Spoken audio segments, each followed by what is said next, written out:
Hi friends, welcome back to నేజమంట్లండి.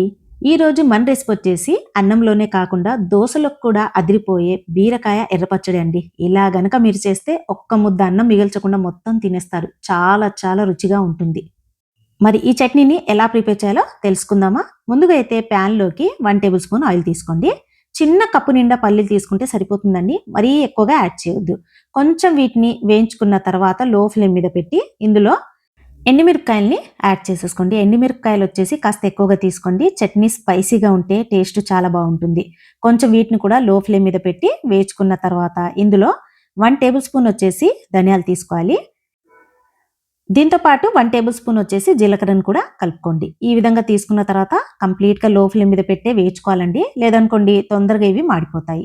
కాస్త వేయించుకున్న తర్వాత పూర్తిగా దీన్ని చల్లారనివ్వాలి. ఇప్పుడు కాస్త మనం దీన్ని పక్కన పెట్టేసి ఇప్పుడు అదే ప్యాన్‌లోకి ఆయిల్‌ని ఒక 3-4 టేబుల్ స్పూన్ వరకు అయితే తీసుకోండి. టమాటాలు వచ్చేసి ఒక 3-4 వరకు తీసుకోండి. దీంతో పాటు ఒక చిన్న కప్పు నిండా బీరకాయలు తీసుకోండి. అంతే అండి. మరీ ఎక్కువగా అయితే బీరకాయలు కలపొద్దు. ఇందులో తీసుకోవాల్సిన బీరకాయ వచ్చేసి నేనైతే ఒకటే తీసుకున్నాను. చిన్న సైజులో ఉన్నటువంటి ఒక చిన్న బీరకాయ అయితే తీసుకోండి, సరిపోతుంది. దీంతో పాటు వెల్లుల్లి రెబ్బలు 5-6 వరకు యాడ్ చేసుకోవాలి. కొంచెం చింతపండు, పసుపు వచ్చేసి హాఫ్ టేబుల్ స్పూన్ కంటే కూడా కొంచెం తక్కువగా కలుపుకోండి.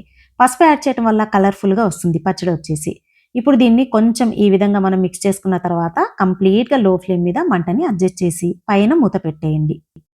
ఒక 5 నిమిషాల తర్వాత మూత తీసి చూస్తే ఇవి చక్కగా మగ్గిపోయి దగ్గరకొచ్చేసి ఉంటుంది. చూడండి, ఇందులో ఇంకొంచెం నీళ్లున్నాయి కదండీ! వీటిని కూడా ఇందులో అబ్జర్వ్ అయిపోవాలి. లేదనుకోండి పచ్చి వాసన అనేది వస్తుంది పచ్చడికి.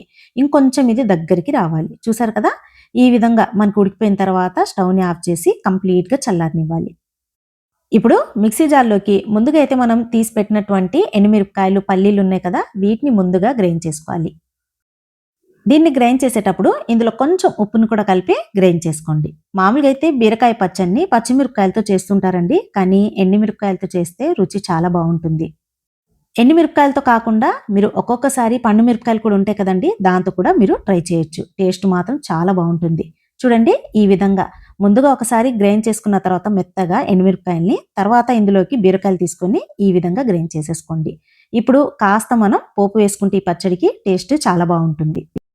ఇప్పుడు ప్యాన్‌లోకి లో ఫ్లేమ్ మీద మంటను అడ్జస్ట్ చేసి 3-4 టేబుల్ స్పూన్ ఆయిల్ తీసుకున్న తర్వాత ఇందులో పోపు గింజలు, దీంతో పాటు కరేపాకు, ఎండుమిరపకాయలు తీసేసుకోండి. లో ఫ్లేమ్ మీద పెట్టి కాస్త మనం దీన్ని వేయించుకున్న తర్వాత పూర్తిగా చల్లారిన తర్వాత చట్నీలోకి యాడ్ చేసేసుకోండి. చూసారు కదండీ! చాలా ఈజీ, చాలా సింపుల్ అండ్ టేస్ట్ కూడా అదిరిపోతుంది. ఈసారి ఎండుమిరపకాయలతో ఇలా ఎర్ర పచ్చడిని ట్రై చేయండి. అన్నంలోనే కాకుండా దోసలో, ఇడ్లీలో కూడా చాలా బాగుంటుంది. మరి ఎండుమిరపకాయలతో మాత్రం మీరు తప్పకుండా ఈ చట్నీని ట్రై చేయండి. మీరు చేసిన ఈ చట్నీ ఎలా వచ్చిందో ప్లీజ్ నాకు కామెంట్ చేయండి ఫ్రెండ్స్. అండ్ ఈ వీడియో నచ్చితే తప్పకుండా లైక్ చేసి సబ్స్క్రైబ్ చేయండి. థాంక్స్ ఫర్ వాచింగ్ అండి.